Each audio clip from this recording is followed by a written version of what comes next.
Anyway, jumping into the to the topic for today, the Daunte Wright case. It's obviously capturing all the headlines for a bunch of different reasons.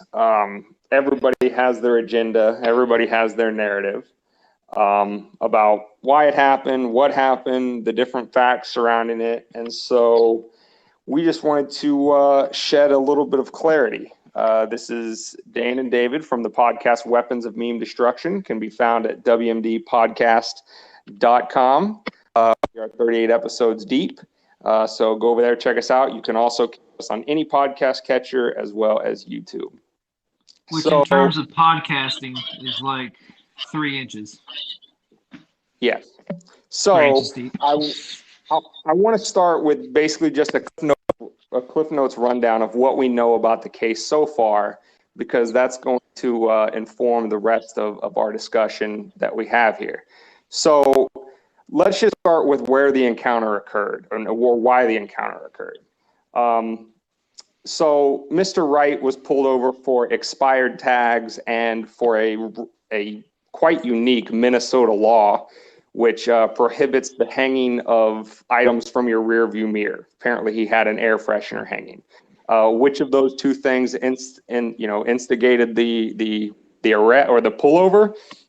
I don't know, but if you ask me, those are two stupid laws to initiate a confrontation.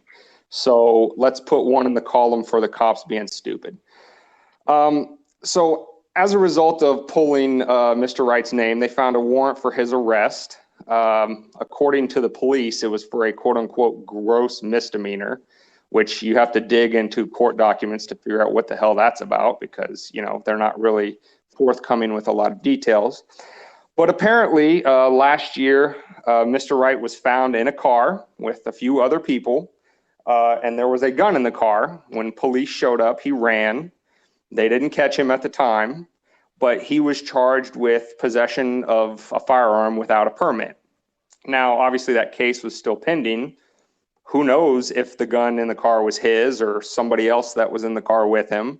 But nevertheless, he had a pending charge for that. And he was supposed to appear for a hearing on April 2nd of this year via Zoom, because as you know, all the courts are shut down. Hooray, COVID. And he didn't appear for that hearing. Now, his attorney says that he was never notified, nor was Mr. Wright ever notified of the requirement to appear for that hearing, which, is kind of a rather important fact. But anyway, the fact that he didn't appear for the hearing, there was a warrant out for his arrest, and that is what the cops found when they then started to detain him. Now, I don't know if, David, you didn't see the body cam footage, is that correct? No, I've just got the basics of what's going on here. Okay, so what I saw of the body cam footage, and again, this is just me seeing it, who knows what facts are going to come out later. He was being detained, and then he started to get into the car to leave, to get it back into his car and leave, and then a female officer ran around to his driver's side door, pulled out a handgun, obviously, because he was shot, but she apparently couldn't tell the difference between a black handgun, which is much heavier, than a bright yellow taser.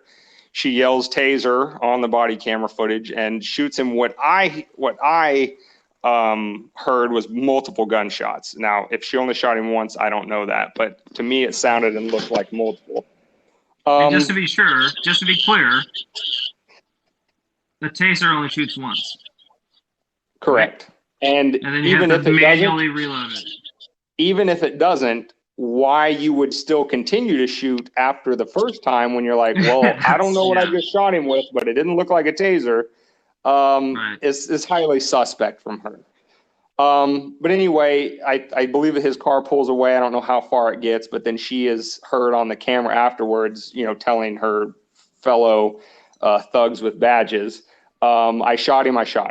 So that's the quick and dirty of the incident, why it happened, how it escalated. A couple key points, and I just want to start back at the top of, I kind of alluded to it firsthand. So he's pulled over for expired tags and something hanging from his rearview mirror.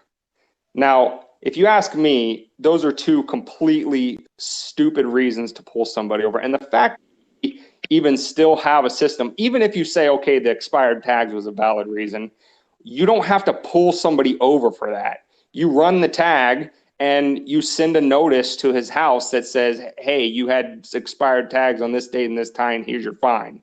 There's no reason to pull somebody over for that. What? But you know what that is. It's an excuse to pull somebody over. Right. It's investigate.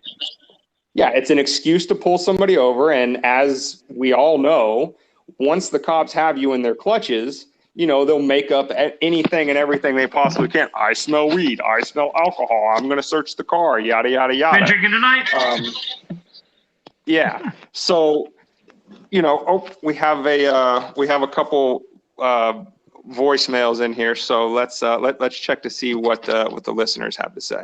I have a question. Why it is always white people, and you two are obviously two white men, unless you're just like using a different color for your emojis, always talking about these situations. I mean, I could understand one being white and the other one being African American, and there could be a certain kind of dialogue. But what is the outcome on this? Do you want to... He obviously got killed. That's one. The woman... we're talking about the same case because there's been so many police shootings lately. I don't understand how she's able to not tell the difference between her gun and a taser gun. That's one. The gun that she had didn't have a safety, but the taser gun did have a safety. So I think of holding those kind of two instruments. Okay, this listener had a little bit more to say, so let's let her finish. Those two instruments and the time that she's did serving in her post, she could tell the difference between a gun and a taser.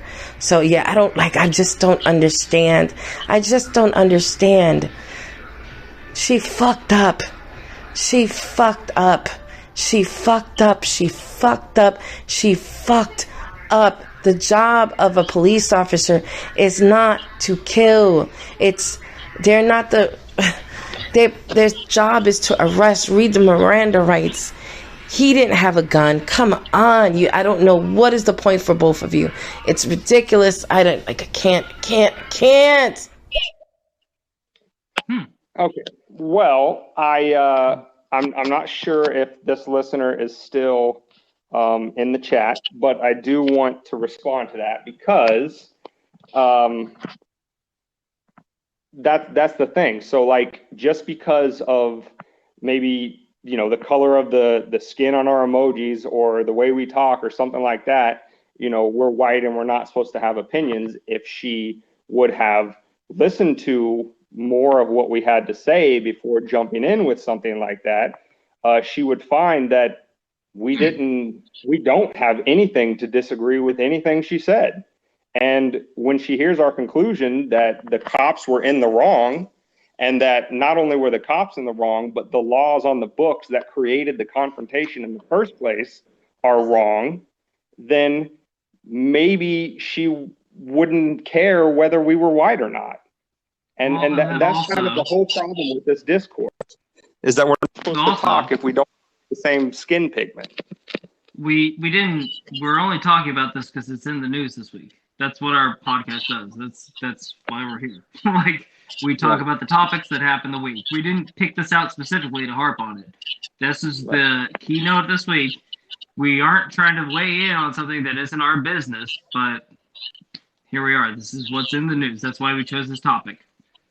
And so before we continue, with our analysis of the news, we have another comment from another listener. So we want to give him his say before we continue on with what we were going to say. Basically, this case is just as cut and dry as this Derek Chauvin case. You killed somebody on purpose, plain and simple. And systemically, we need to totally redo our laws. And that's why people are talking about abolish the police, because unfortunately, the police are there to enforce laws that hurt certain groups of people. And my friend, we could not agree with you anymore. You are absolutely right, and that is the point, and one of the key points that we're going to make, as we continue discussing this, and that the first commenter would have known if she let us go. So I appreciate your tone and tenor, sir, and like I said, I think you'll agree and like what we have to say on this topic as we continue. But he had one more thing to say, and then we'll continue. How are we ever supposed to solve any problems if we shut everybody down instantly because of identity? That is just the most retarded thing ever. I'm sorry to use that word, retarded, but I have to be honest with it. We have to talk about these things. Hey, the fact that y'all approaching it from this point of view lets me know that at least there's a chance for you to have discourse with y'all. So let's listen to more. Mr. Morris, your second comment is even more enlightening and refreshing than your first. We definitely appreciate that, and again, we agree with you wholeheartedly, and we're glad to have you listening, and we hope that the discussion on this topic is a fruitful one for both sides. So, a bright light in a dark tunnel, I'll tell you that much. He absolutely it's nice to hear that. Right. Absolutely. So getting back to the first point that we were making about the fact that he was pulled over at all. The last commenter just brought it up. He alluded to it when he said that the laws themselves, the most fundamental thing, step back from the incident for 1 second and just look at the laws themselves. We in this country have set it up to where for something as stupid and innocuous as expired tags or hanging something from your rearview mirror gives cops a license to initiate an interaction which could turn violent. That's completely absurd. There's no reason why any alleged system of justice, or in the United States context, a system of injustice, there's no reason it has to be like that. He should have never been stopped. Expired tags or not, air freshener or not, the confrontation should have never even started. And he could have had a broken taillight that he had no idea about. Like, that's just a reason to pull him over, like we said, to investigate further and, open Pandora's box of traffic stoppage.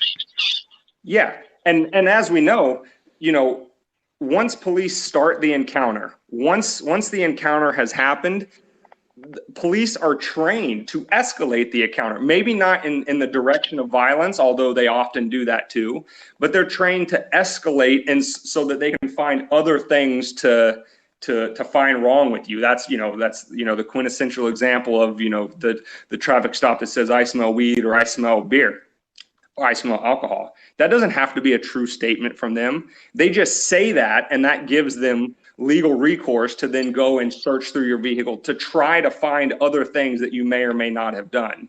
And that's just ridiculous. So the first starting point for society in general needs to be decrease the number of laws on the books that increase the chances of confrontations with police, because it doesn't end well. The Eric Garner situation is a prime example. Mr. Garner was killed for selling loose cigarettes. Why it's even illegal to sell loose cigarettes is again beyond stupid. That should not even be a law. But the fact that it was gave the police the license to approach him and start an encounter. And understandably, he doesn't want to be thrown in a cage for selling loose cigarettes. And so he resists their ridiculous attempts to detain him. As in a free country, he would have every right to do. But because some stupid politician said can't sell loose cigarettes, now, Eric Garner's family doesn't have their father, their brother, their uncle, et cetera, et cetera. And the same thing in Daunte Wright's case. So, just starting there. Oh, we do have a couple more. All right. Well, just starting there at the surface level, and then we'll get into point two after these next couple comments. Hey, I have a really important question. Okay, well, we're going to play a comment from another listener while you think about that question, and then feel free to drop it and we'll play it. Yeah, basically that's the automobile version of broken windows policing. Yes, you're absolutely. Every law that increases the chances of a confrontation is a law that needs to be repealed, absent laws that are specifically designed at preventing victimhood. So obviously, if there's an active assault going on, obviously we would like a quote unquote good cop to step in and stop that assault. But as the old saying goes, if there is no victim, there is no crime. In terms of an expired license plate, there is no victim, other than the state not getting its extortion revenue for having, valid tags on your car. In terms of an air freshener hanging from your rearview mirror, there is no victim. So again, no crime, no reason for the police to interact with you. So yeah, absolutely agree. Did you have any more on that surface level point, David, before we move on? Well, I mean, especially nowadays with mask mandates and all that stuff, it's like he could have had a mask hanging from his rearview mirror, and by that law, they would have been more than entitled to pull him over. So it seems a little. Absolutely. So, moving on to the second point, and I think this is where it really starts to get into the nitty gritty, because, and as we talked about at the start of the show, of the episode, people have their narratives, and they're coming at this from all different ways to try to advance a narrative that we think is kind of missing the point. And so, again, we want to tell you what we think the point is, and how these types of incidents don't happen as often as they have been. And I do see that we have a couple comments, and we will get to those, but I just want to get out this next talking point, and then we'll play those next couple comments. So, when we did the quick rundown, we discussed that after the encounter was initiated, Mr. Wright was being detained for a warrant for failure to appear. Now, the next valid question is, what did he fail to appear for? And apparently, in last year, he had a weapon of carrying a gun without a permit. A gun was found in a car that he was sitting in with other people. So again, was it his gun? Was it the other people's gun? We don't know, because that case was still pending. And he had a hearing on April 2nd for that, which he didn't attend. It's rather relevant that his attorney also says that neither he nor Mr. Wright got notice of that hearing. But either way, he didn't attend, and that's what the warrant was for. So, kind of getting back to the first point we were making about an overlawed society, a society that has too many laws is a society that has too many encounters with police, which can go bad. You then have to ask the question, why is there a such thing as a law of possessing a firearm without a permit? Because the last time I checked, the Second Amendment says that the right to keep and bear arms shall not be infringed. Now, if you're going to take a literal reading of that, that means that any law regulating firearms is a violation of the Second Amendment. Now, I understand that in today's society, there's a lot of debate about that. But here's the point. If you fall on the side of the gun control debate, if you say there should be more laws against possessing guns, more laws that create criminals out of law-abiding citizens, then you are, circling back to our first point, increasing the likelihood that police will encounter people and create a confrontation, which could lead to what happened to Mr. Wright. So and the fact the countless number of multiple other people that bad outcomes have come from. Right. The fact that he even was arrested for, or even had a hearing date for possessing a firearm without a permit, is a violation of the Second Amendment, and so screw that. The fact that he tried to leave, to me, doesn't matter, because in my view, he was trying to leave detainment to be thrown in a cage by the police for a law which violates his fundamental right to keep and bear arms. But the anti-gun, we need and more gun control. Just to be clear, this wasn't an illegal weapon, right? This is a permitted gun. It has serial number and everything, right? According to the charge, it was simply the fact that he possessed it and didn't have a permit. I didn't see any accusation that the gun was illegally modified or illegally obtained. Again, maybe that would have come out in the case, but that presumes that the state had any right to give him a criminal charge at all for possessing a firearm, which, again, the only permit you need to possess a firearm in the alleged land of the free with the Second Amendment is the Second Amendment. If a cop pulls up on you and says, "Where's your permit to have this weapon?" you need to pull out the Constitution and hand it to him and say, "Now fuck off." Now, and here's my heartbeat. This is not legal advice. That could get you in trouble. But what I'm saying is, in the land of the free, that's the way it really would work. And that always clarify. Yes, exactly. Is that this charge against him for possessing a weapon without a permit is a bullshit charge. And again, it gave them the pretext to do what they ended up doing to him, and it should have never been the case. And this is why you will see us on social media and a lot of others, Maj Toure from Black Guns Matter has a hashtag that he uses all the time, which we wholeheartedly agree with. Every gun control law is racist, because when a gun control law is passed, guess who are the first communities that get those laws enforced against them? Daunte Wright is an example. What? I said the white community.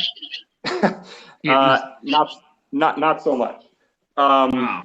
So, damn it. On that point about the constitutional right to keep and bear arms, David, did you have anything to say about that before we get to the next few callers or next few commenters? I'm excited to hear what people have to say. All right, we have a couple, so here we go. Then let's go back to the point that he had a bench warrant for something that you can't even prove. They say that he was in the car, and you're going to put him for a weapons charge because he was in the car with a weapon that he might not even known was in the car. That's a ridiculous assumption of guilt. That sounds like the French system, not the American system. Right. You're absolutely right. And that's the whole point.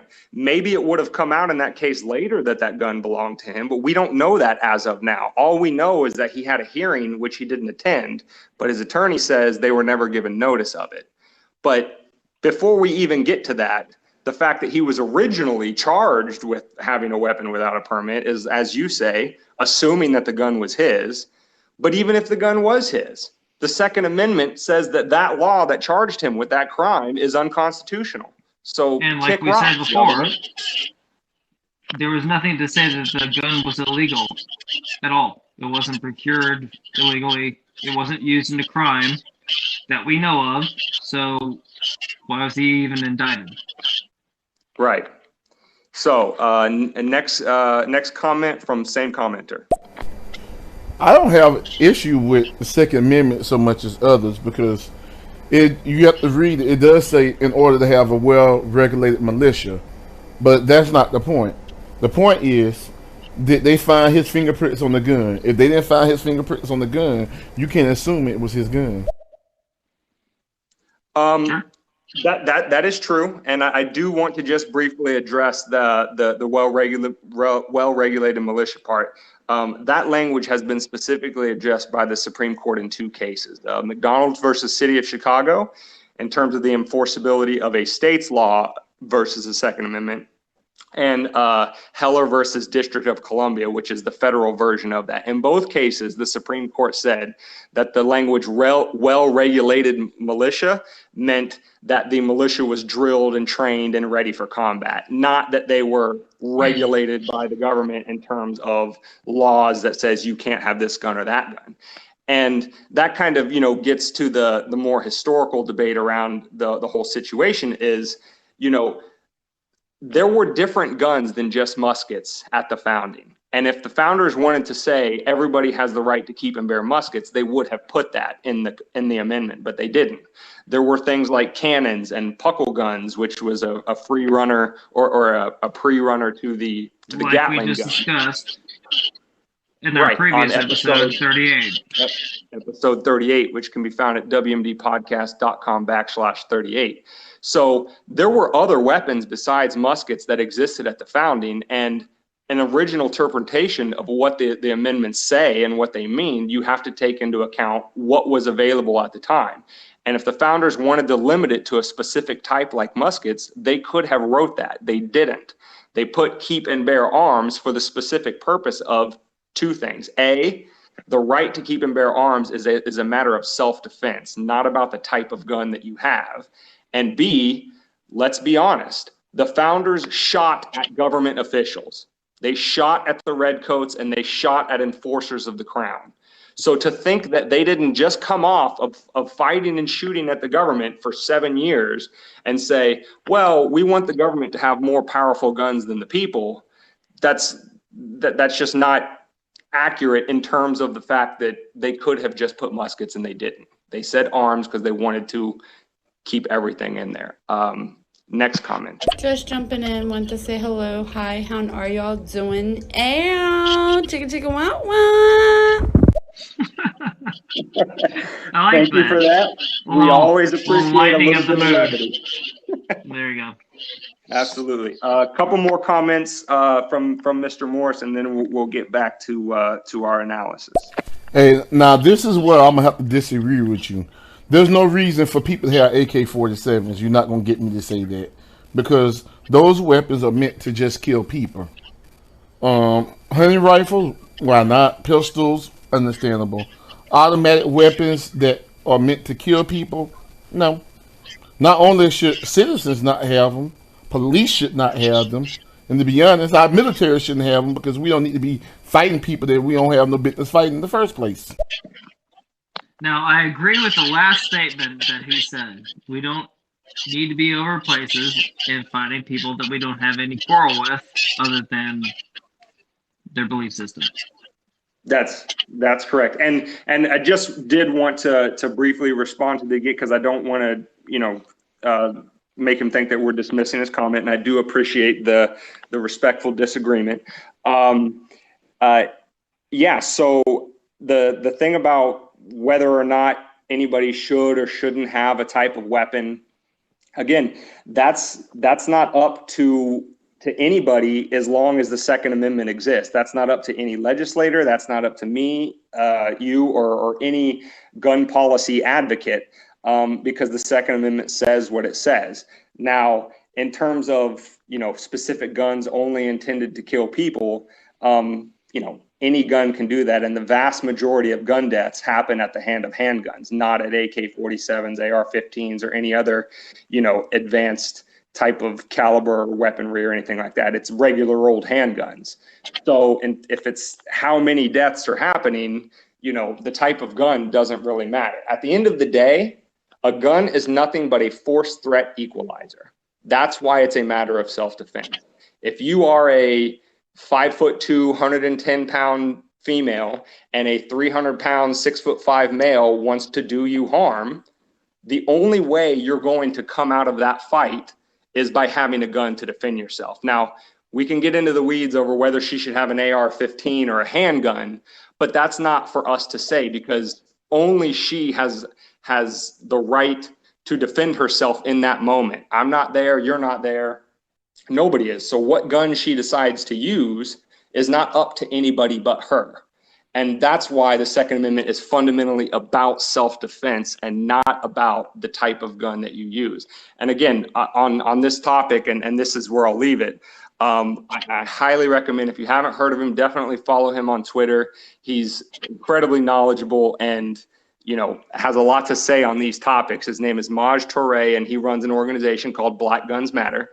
And he goes into inner city communities and teaches people how to be efficient with firearms so that they can protect themselves. But he also educates on how the laws are used against communities of color in particular to basically have what happened to Daunte Wright. And that's why we say, the more gun laws that are on the books, if we say the government can say no AR-15s or no AKs or whatever, well, that just gives them license to then go and attack people who have those guns.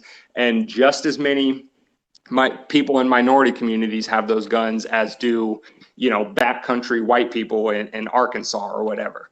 So we don't want those laws on the books because we don't want any incidences like what happened to Mr. Wright to happen at all. We are really getting backed up on comments here. Let's listen to a few at a time, and then do you want to advance? with Do you want to advance the argument, or keep going down the timeline before we address them, or do you want to keep answering them? Yeah. Well, let's play two comments from a couple other fresh commenters, because they haven't had their piece yet, and then we'll advance. So let's play these two. It's pretty crazy that people are being shot and killed by the police, over being detained. I mean, and it's so crazy because we'll use someone's past to justify them being shot, when more than half of the United States has priors. So that's like, what do you talk? Why are you even bringing that up?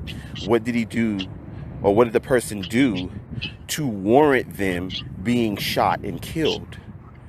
Now, if we use that language, if we deal with that specifically, what did the person do within that moment that warranted them to be shot and killed?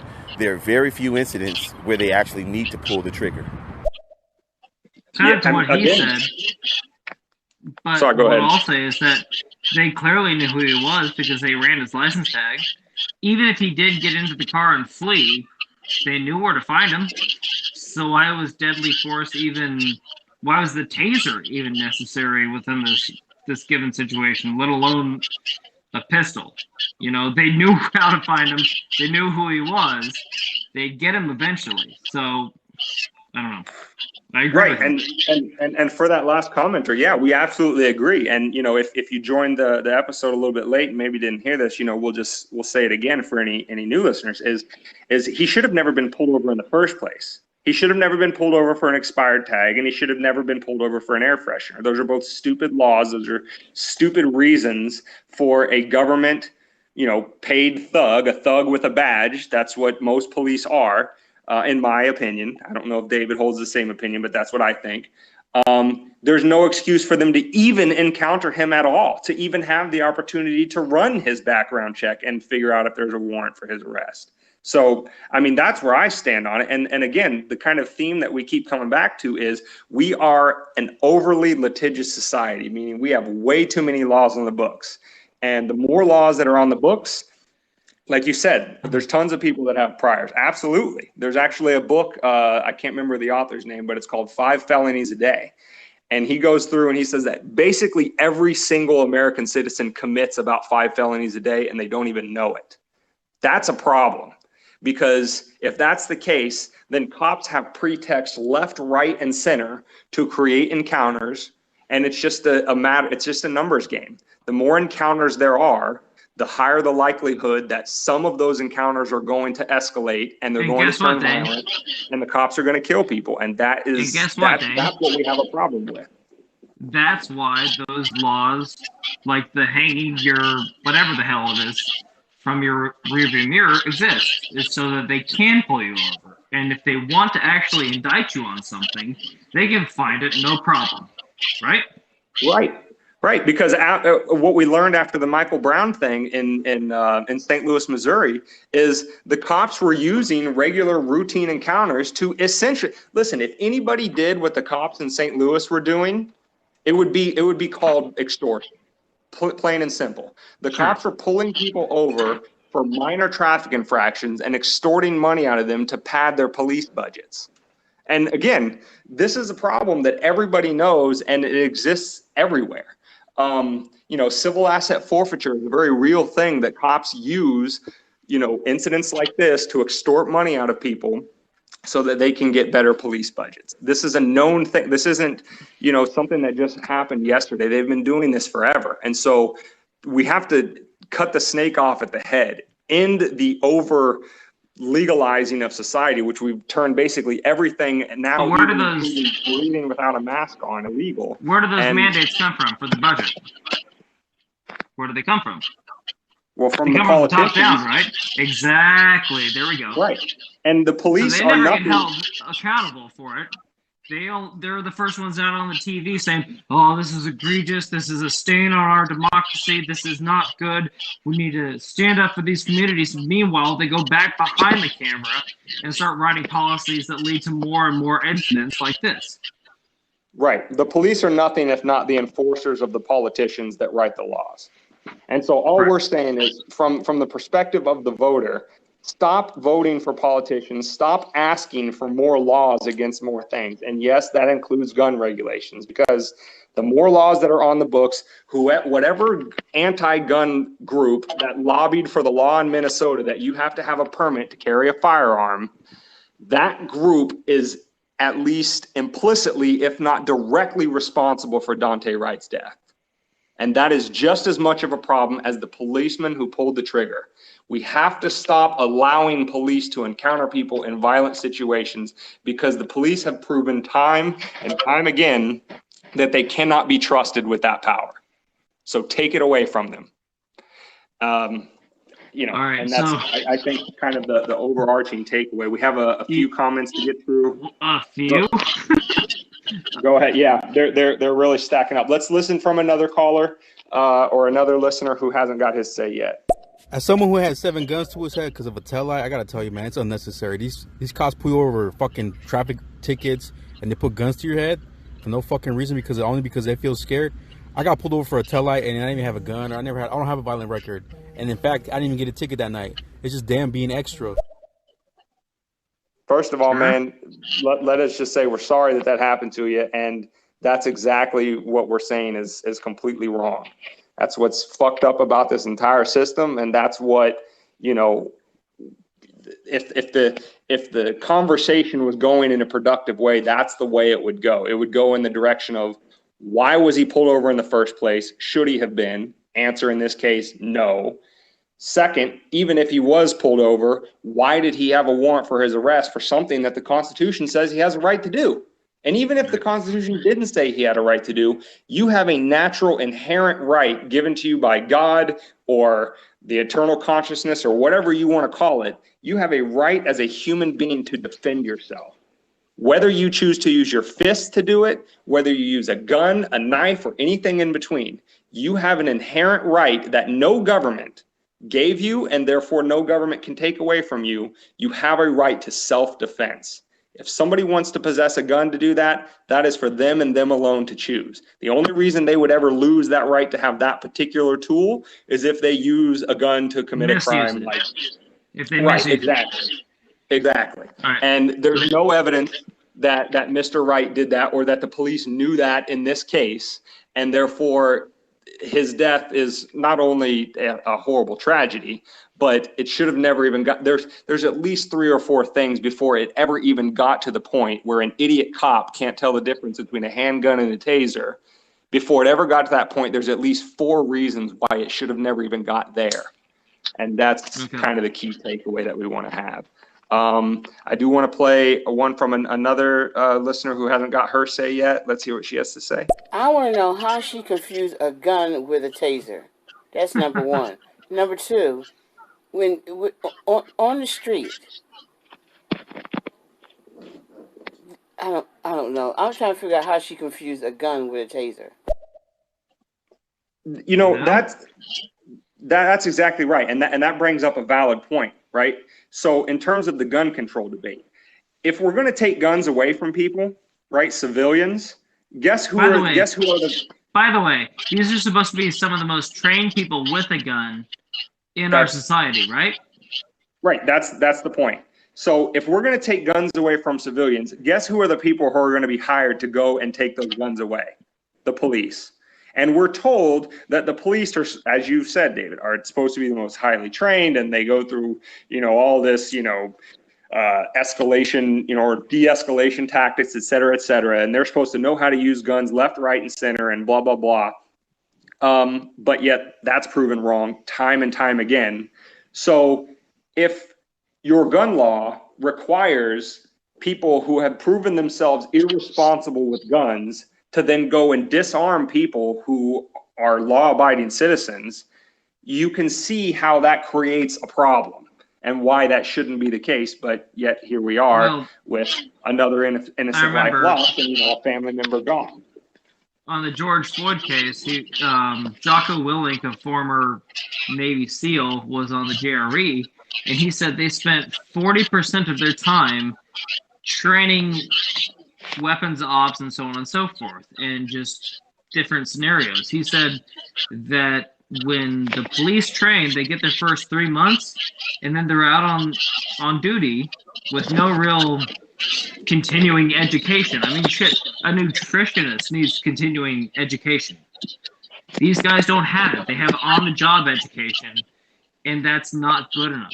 Which is what what the police force said led to the George Floyd incident, which is what we need to fix. Like, if you really are truly the ones that are supposed to wield this weapon the best, you need 10 times more training than the average Joe walking down the street does. But I'd argue to the counterpoint is that the average Joe probably has 10 times more training on a weapon system than the police do at any given time. Oh, absolutely.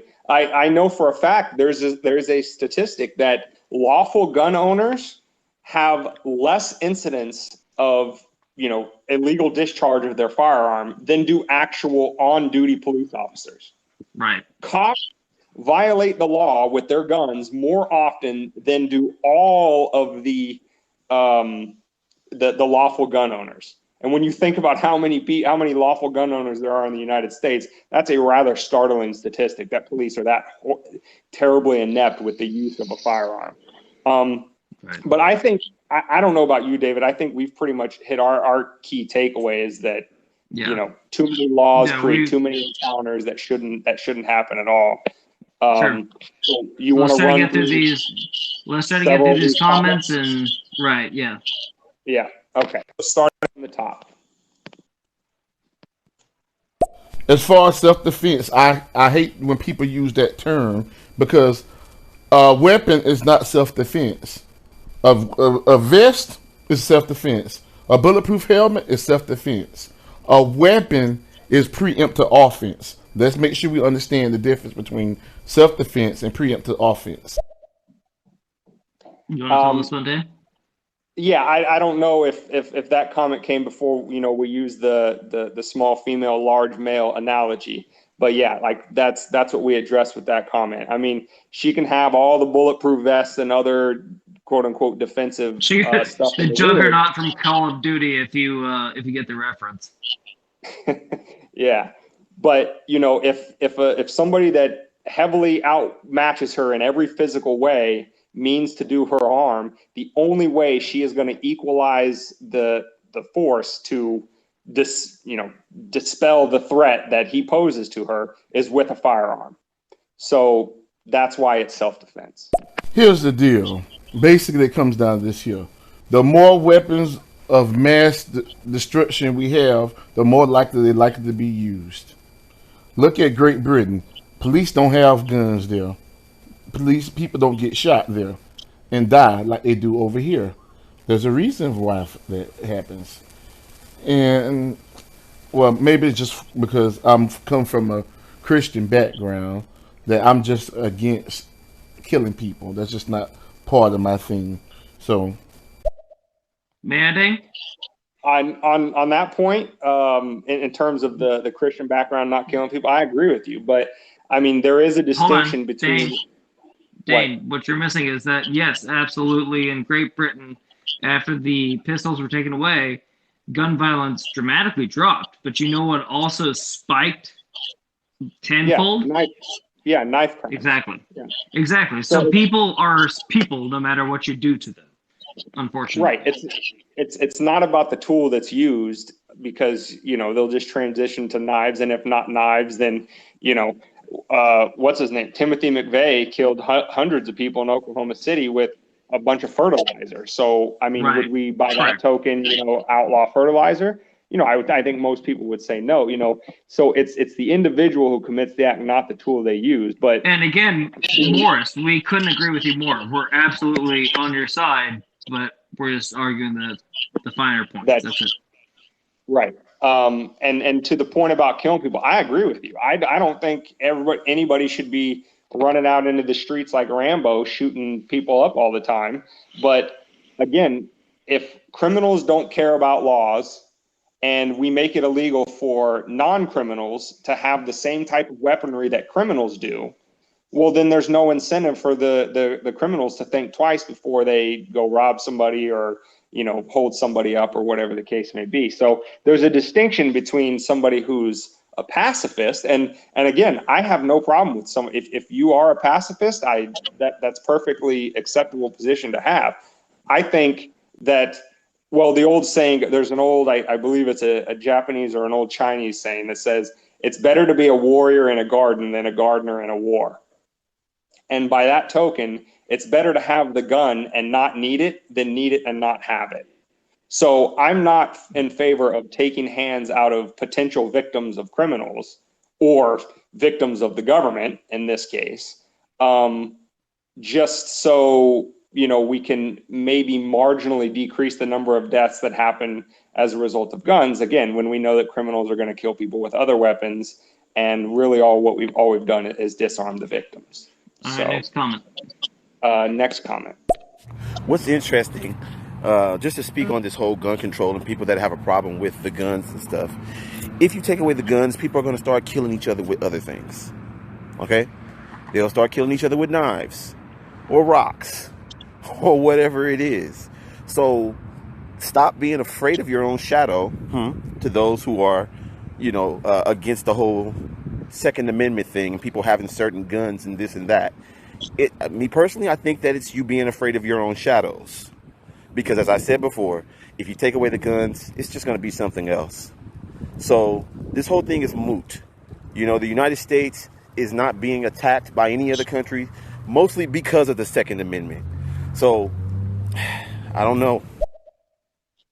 We should have just played his comment first. Is there an echo in here? Is there an echo in here? Right. Good. All right. Good Next point, comment. Sidell. That's right.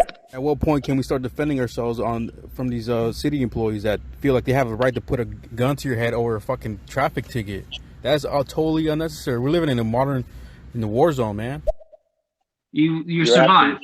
You survive. Yeah. That's how you get back at them. You survive, and then you put them on blast, and we enact laws that show that they're using force outside of their jurisdiction. Period. That you just find a way to survive in the situation, get the hell out of it, and then come back harder. I guess that's the only advice I could possibly give for that. Let's get to a couple more comments from other individuals further down the list, but we will return and we will end up playing all of them. So here's another one. Okay, let me get this straight real quick, because I'm just chiming into it. I'm just hearing about it. He was allegedly pulled over for his tags. His tags had expired. They got to the car, the usual procedure, one on each side. And he was told to get out of the car. I don't understand why he got... Okay, and then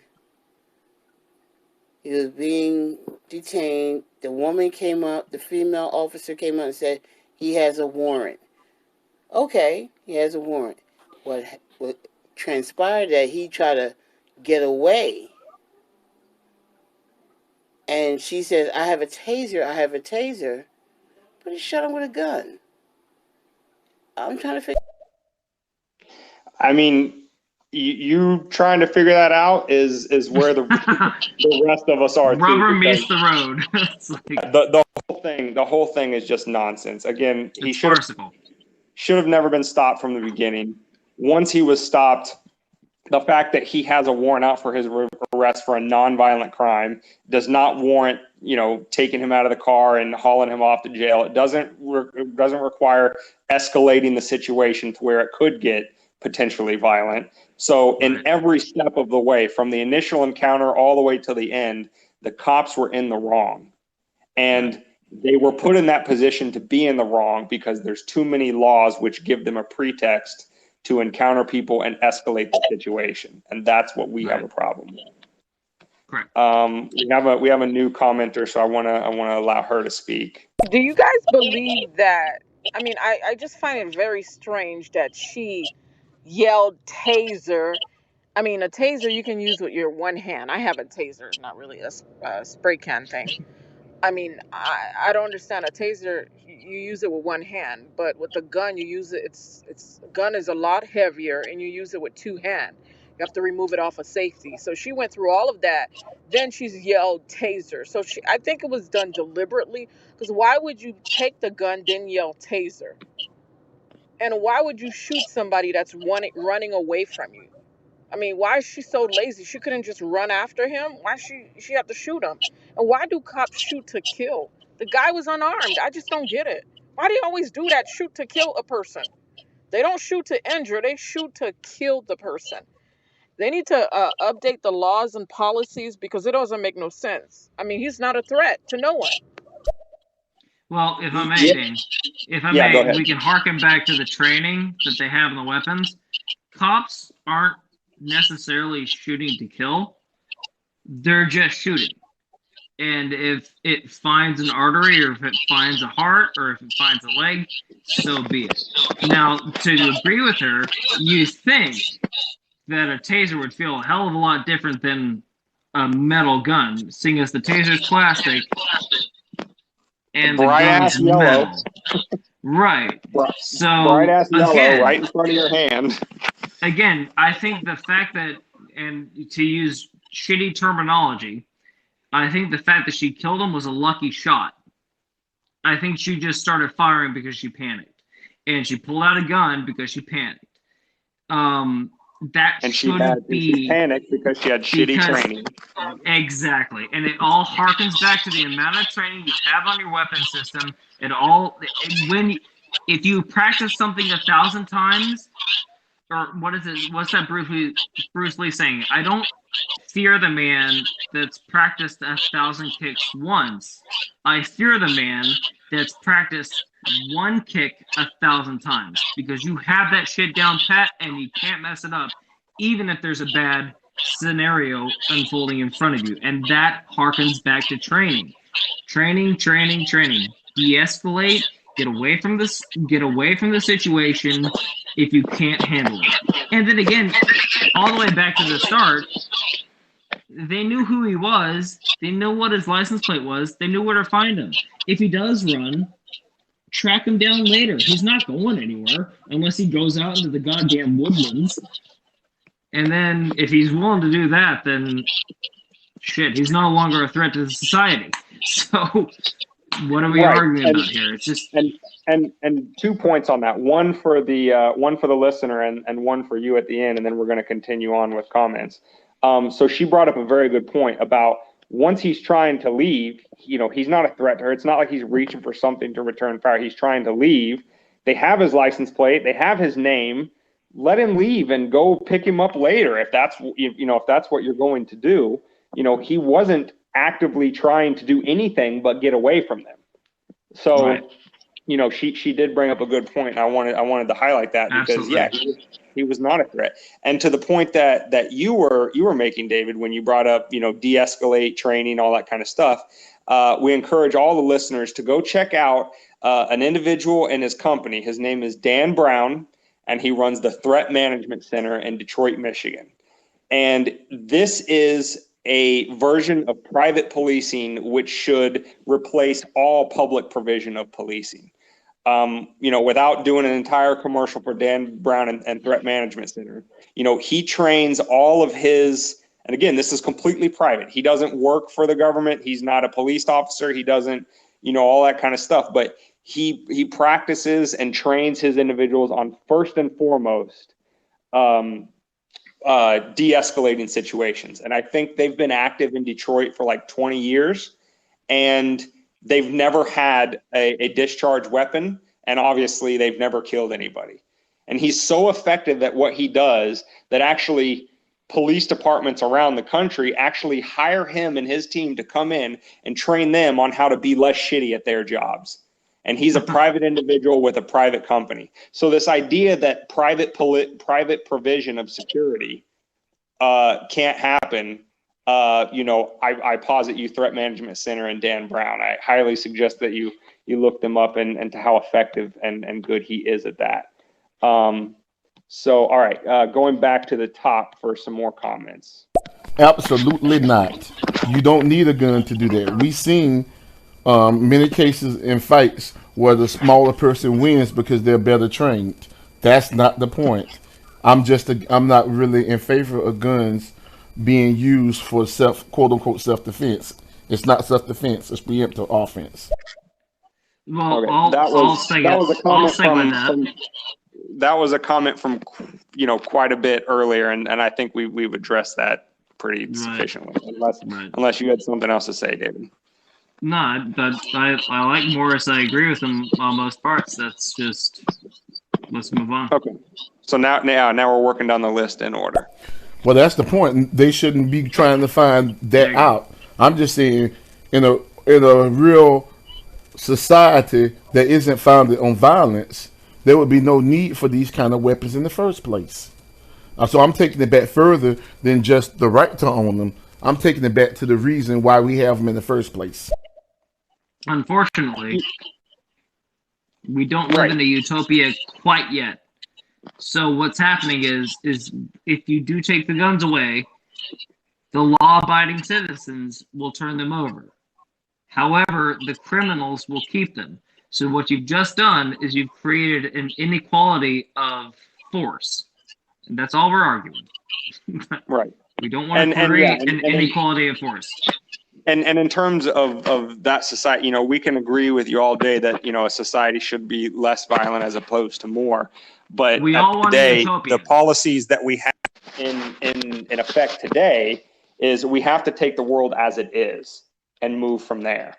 And to say that, it should be less violent. Yeah, I agree with you, but that's not the world as it is. The world as it is filled with governments and criminals, which are usually the same, that are willing to commit violence against innocent people.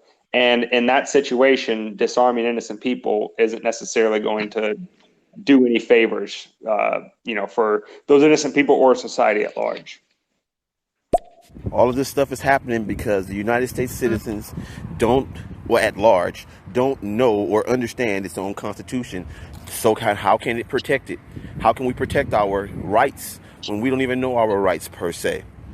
This is a situation where the citizens have to fix this situation. There's no government or no regulation or anybody that's going to fix this situation with the Second Amendment, with people getting shot, and this whole thing with the police shooting people and stuff, other than the citizens.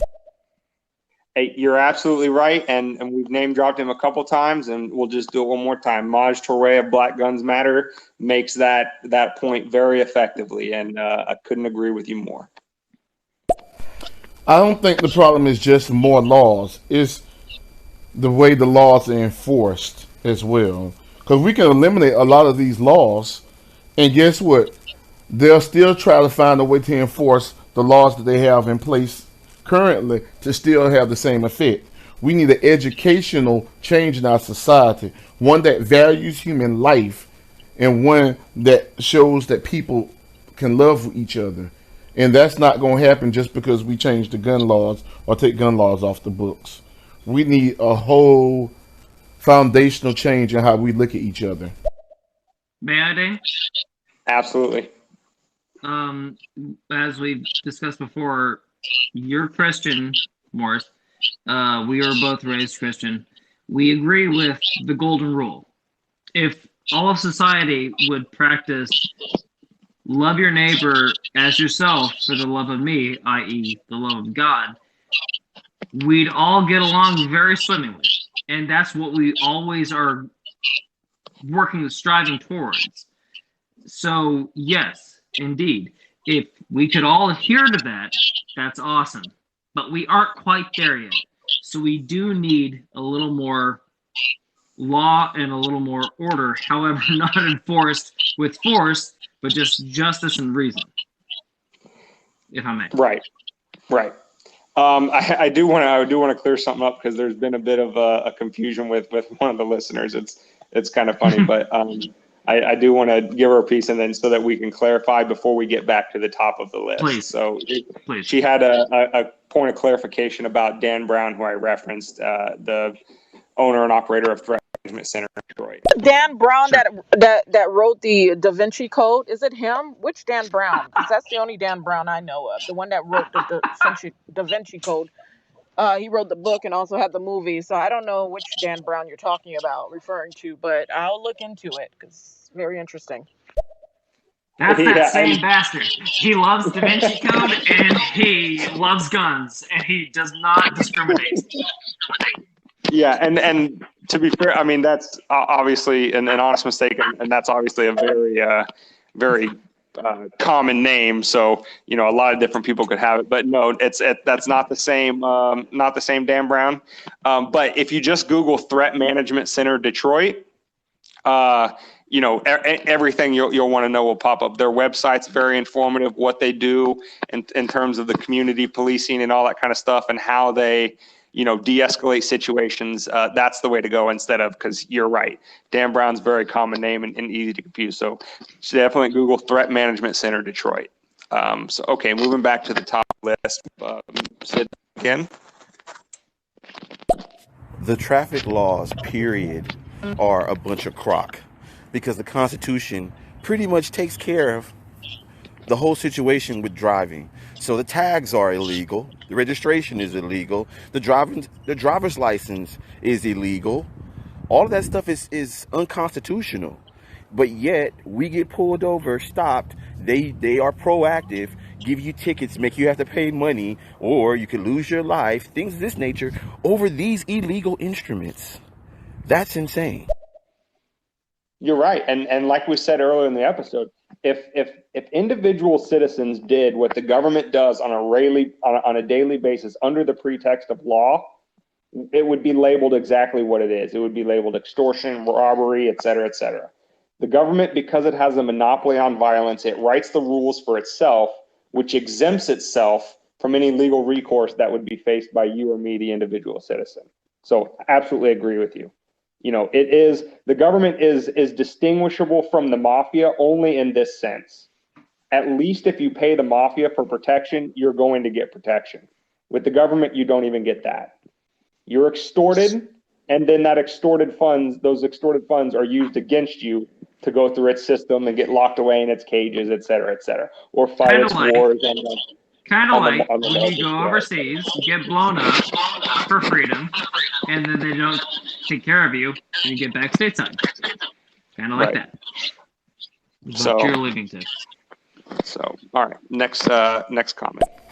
And both the politicians and the police are owned by corporations and by the ultra rich. Those are the people who make the laws that divide everybody.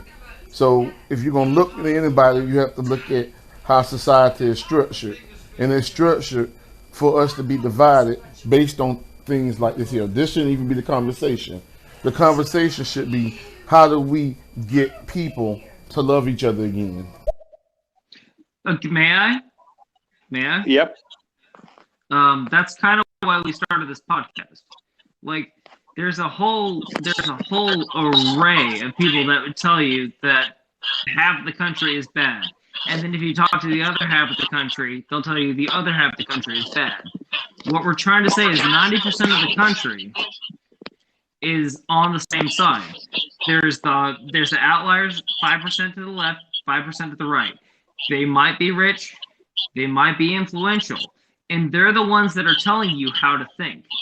But I'd argue that 90%, if not 95% of America still wants the best for America, and that's why we started this podcast to begin with. This to point out the logical fallacies within each and every poignant news story. That's why we're here, and we couldn't agree with you more, Morris.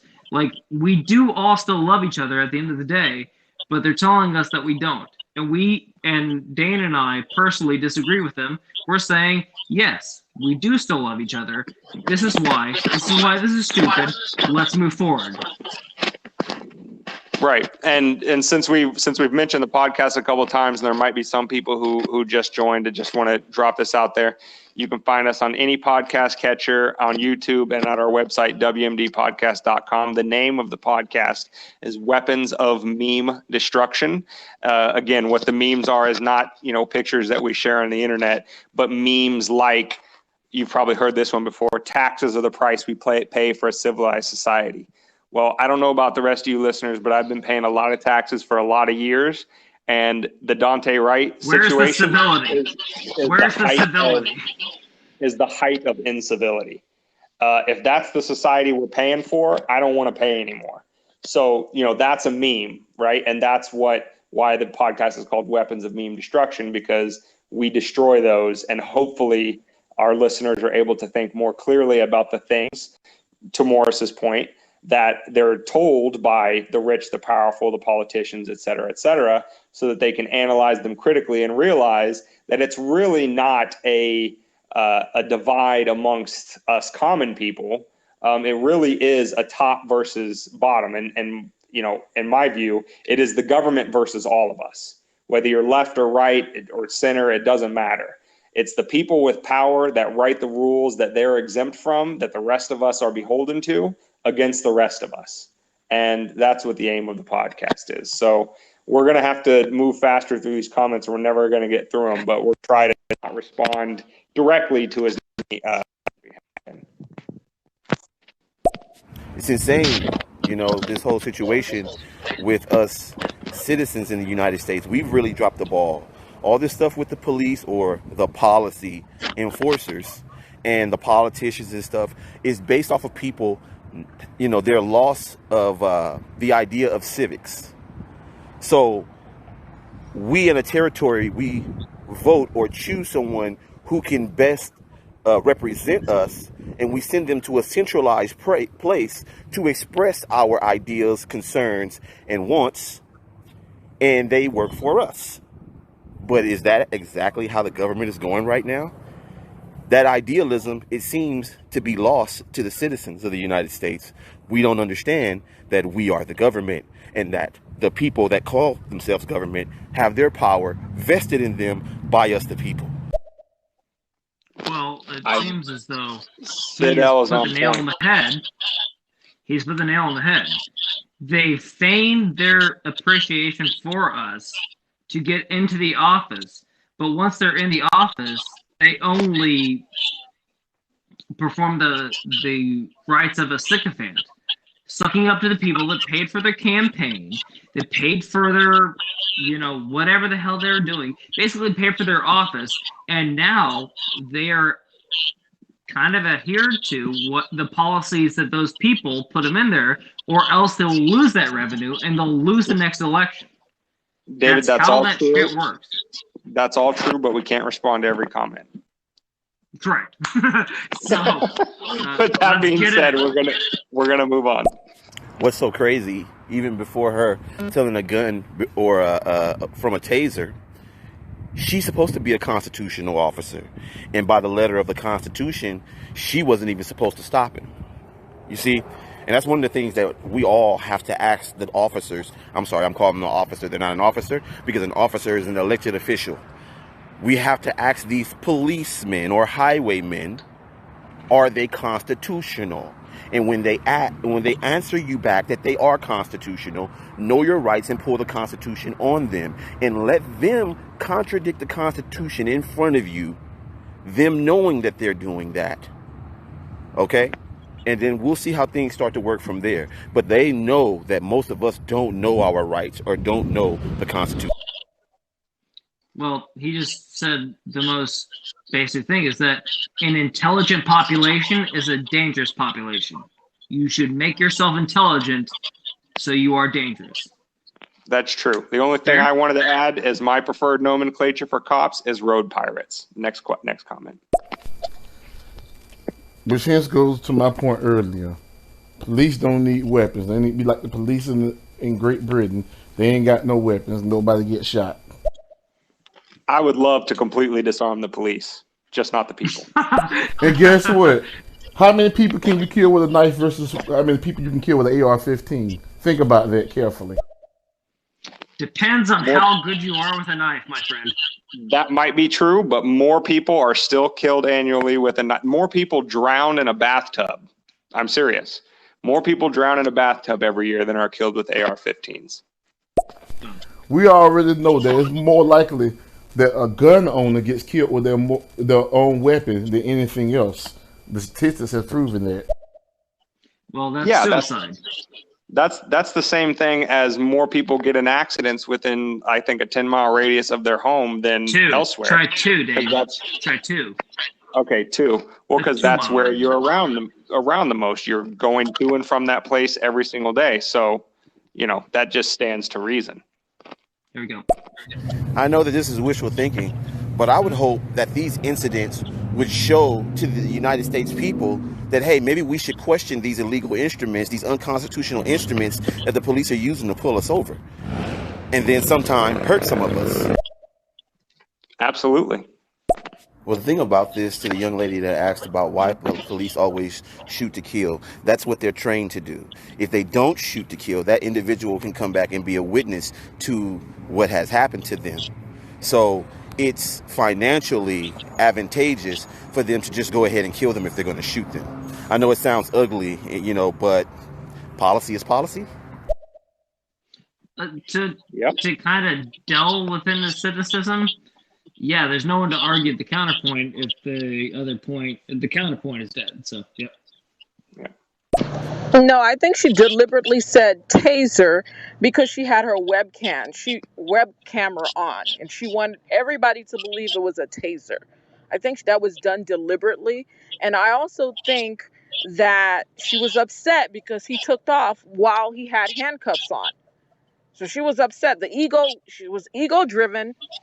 I'm going to shoot this guy. And yes, they are trained in the academy to kill. Ask any officer. I have a friend that's an officer. He said they're trained to kill, never to injure the person. Go ahead and talk to a random officer. They'll tell you. They will tell you they are trained to kill. So I don't know where you're getting your information saying, no, they're not trained to kill. Yes, they are. Go ask any random officer and he will confirm that truth. Be that as it may, if I can. Yep. I would say that they're trained to kill for 2 weeks, and then they're released. I don't know how many trained killers you know that trained for 2 weeks, and then they're just the baddest MFers walking the planet, but go with that. Your point, Dave? And the only thing I want to say about that is intentional, non-intentional, trained to kill, not trained to kill. Our overarching takeaway, that we were trying to make throughout this episode is it should have never even got to that point. He should have not been stopped. He should have not had a warrant for his arrest for an unconstitutional law that said he couldn't have a gun without a permit. Like, all of those things should have stopped the incidents before she even got the opportunity to kill or not kill, intentionally or not intentionally. And if we only focus, again, no sympathy for her at all. She should be locked up and the key should be thrown away. But we all know how that's going to go. But, setting that aside, if the conversation were going in the direction that, we clearly wish it would go, is that repeal these laws, repeal the incidents that police can interact with people and escalate the situation, then these types of incidences aren't going to occur as much. The guy you're speaking about in Detroit, he's doing the right thing, That's the civics, That's civics. And if we can get our minds back right and wrap our minds around civics, we can understand that all these systems that the government are providing, police, and all these things, we can do for ourselves. As I said in one of my other comments, the government's power is vested in them by the people. 110%. There is nothing the government does that we cannot do for ourselves. You are absolutely right.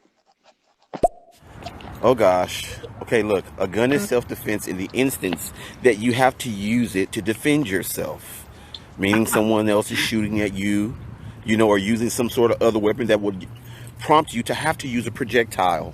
Now, there are places in Mexico that took away all the guns and stuff, right? And you have people that go in that do have guns and wipe out entire villages. No self-defense. They had no self-defense. Agreed. What gets me angry and makes me want to go out to march and riot and break windows is the fact that this justice system is broken. These two cops are going to walk away with nothing. There was another black officer in Minnesota who accidentally shot a woman. He's serving 12 years now because he was a black cop who shot a white woman. He's serving 12 years. If these two cops don't face the same justice, that's what pisses people off like me who have nothing to do with Minnesota. I'm over here in California. That's what pisses me off. Yes, but when you do that, it demeans your cause. That's all I'll say. Now, the other side, the people that disagree with you, will use that against you. The best way you can do this is what, Dane? I don't know. Just to keep, keep voting people out, letting your voice be heard peacefully. Well, that wouldn't be my solution. Voting is completely useless. I think that's been proven. But the only thing I would say about the rioting and looting is, is stay focused on the enemy. Now, I want to put out a disclaimer about what I'm about ready to say. This is not an invitation, and this is not, advice or anything like that to actually go and target police departments, government buildings, et cetera, et cetera. But if the people who we're mad at are government officials, then the rioting and looting, the natural target should be government buildings, right? Not private businesses of people that are just trying to scrape by and make their way in the world. In a relatively unfree world, especially in these communities where the police are targeting people, sometimes owning your own business, your own little barbershop or, little hole in the wall restaurant, et cetera, that may be your only chance at having a semblance of freedom, where you are your own boss, et cetera, and burning down those businesses out of justified anger, right, at police not being held accountable, is creating more victims that don't deserve it. So, again, I wouldn't say target court buildings or police stations or anything like that. But what I'm saying is that those targets would be more justified than private businesses. If I may say, Dane, the Guy Fawkes tried to blow up the Bailey to show that Parliament didn't control the world. Well, what they did is they made him a terrorist and they killed him. Violence will always return violence. Do it in a peaceful way so that you don't give them any ammunition to come back to you. Make a stand, make your protest. Don't give them any ammunition. That's all I'm saying. And that's a completely valid debate to have about tactics, about should violence be met with violence or should it not? Should it or should it not? But all I'm saying is, if you have decided in your own personal mind that violence is the way to go, just focus on the correct targets. That's all I'm saying. I'm not saying that is the way you should to go, and I'm not saying that it's not. You might want to pull that back. I'm not saying you should or should not go that way, but I'm saying if you've come to that decision, stay focused, eyes on the prize. Stay focused on where the ire should be directed. I think they need to go ahead and educate everyone, and also they need to change the laws and the policies because they're all outdated. Okay, as far as shooting somebody that's not armed, that should be unacceptable. That should be restricted. There should be a law. You shouldn't do that for the police officers because it seems like they get away with a lot because they have a badge. They're an authority figure. So what I think they should do is go do a big announcement on TV and just speak to everybody. Go to all the schools and just educate the youth on how to deal with an authority figure. This is what to do. This is what not to do. Because the education is the problem. Nobody seems to know because both sides is operating on fear. The citizens is operating on fear and also the police officer. Both sides are operating on what? Ego and fear. One fears police officer may cause him harm and he may go to jail, and the other fears that the person may try to kill them. That sounds like we're talking to a psychologist. In my opinion, the fear should go one way. Your government should always be afraid of you. You should never be afraid of your government. Well, that's V for Vendetta, and I couldn't think of a better one. A better nomenclature. Statistics. I'm sorry. I didn't mean to cut you off. What? No, you're good. You're good. Go. No, Dan statistics. I'm sorry. Okay, we disarmed a police officer. Who's going to disarm the people who have illegal guns? What are they going to do now? Talk their way through? I'm just putting it out there. I'm not judging anything, not shading anything. I just want to know an answer. No, I hear you, and that's a valid question. Yeah, like I said, in a world where there are absolutely no gun laws, there are still going to be criminals with guns, and there are still going to be law-abiding citizens with guns. So,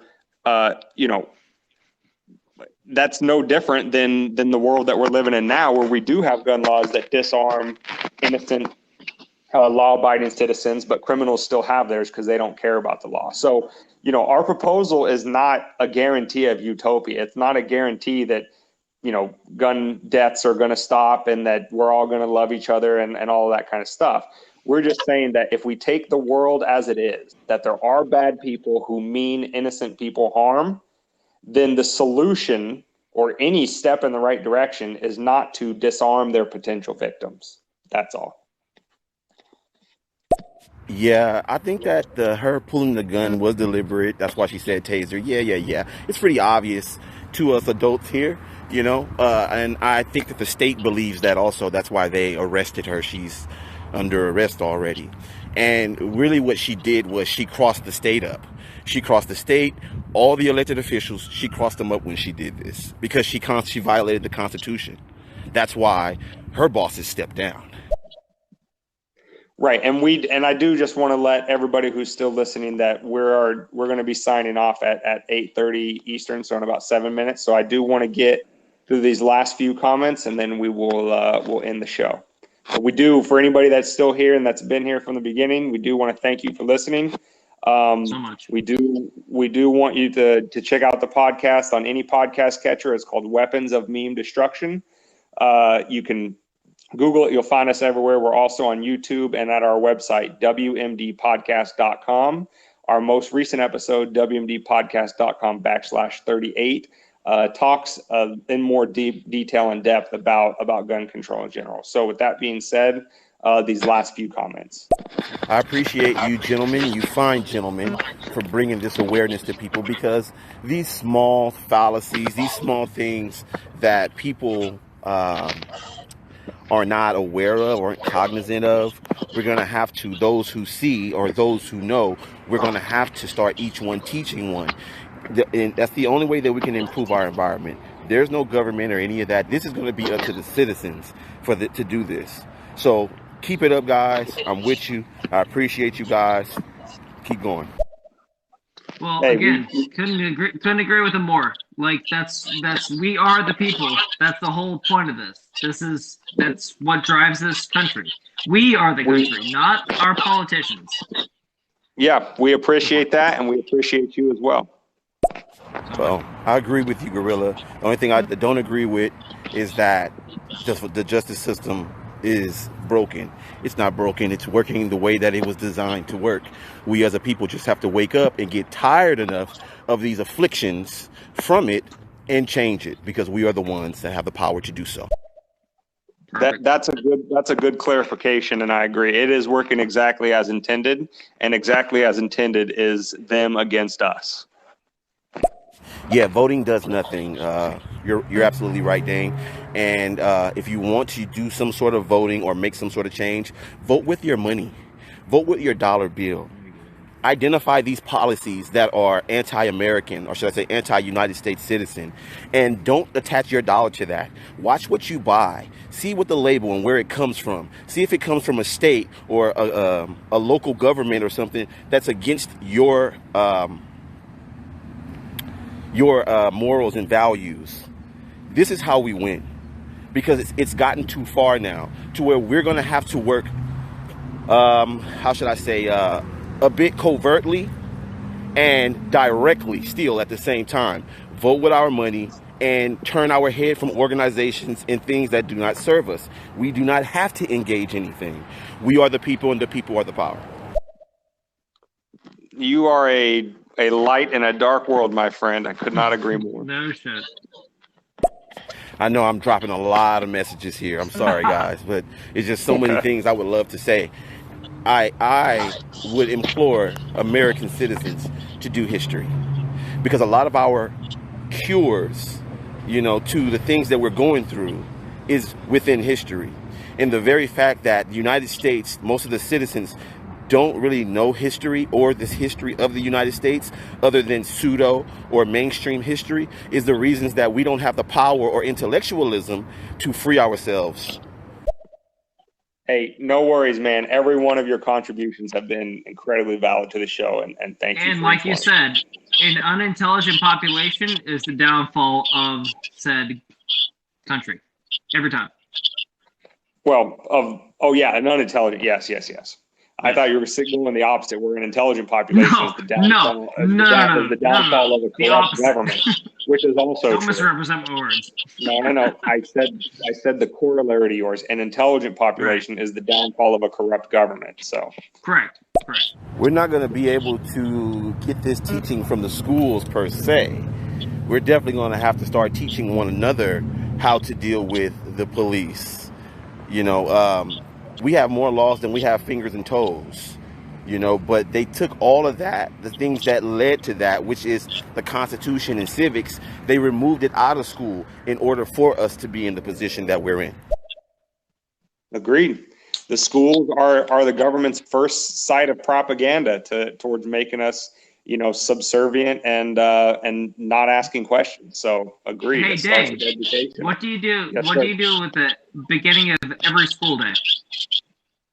You recite your allegiance to not only the flag, but to the government that stands behind it. There you go. And that's where the problem begins. So last comment for the show, and then we'll end for the night. And again, thank you for everybody that listened and for the contributors. Thank you. And we as citizens got to have more responsibility. We got to take more accountability for our own neighborhoods, for our communities. We can't just ask for the government to send someone in who's not even from our communities to police us. This is how the tyranny happens. So removing guns from someone who shouldn't necessarily have a gun, the community should have its own police or its own system, like the guy in Detroit, that de-escalates these situations and fixes these situations. It's the only way you can stop the tyranny from entering your neighborhoods, if the neighborhood itself is policing the neighborhood. Absolutely right, and I think that's an awesome point to end on. So again, Wonderful. Once again, thank you everybody, and we are on here every Wednesday night at 7 p.m. We usually end in about an hour, but this was a very fruitful discussion. I think it was well worth the extra half hour. So from Dane on behalf of anyone, thank you. Anyone that commented, we appreciate you. Please follow us, and we will be hearing from you next Wednesday, okay? Absolutely. Thank you. Have a good night, everybody. All righty. Good night.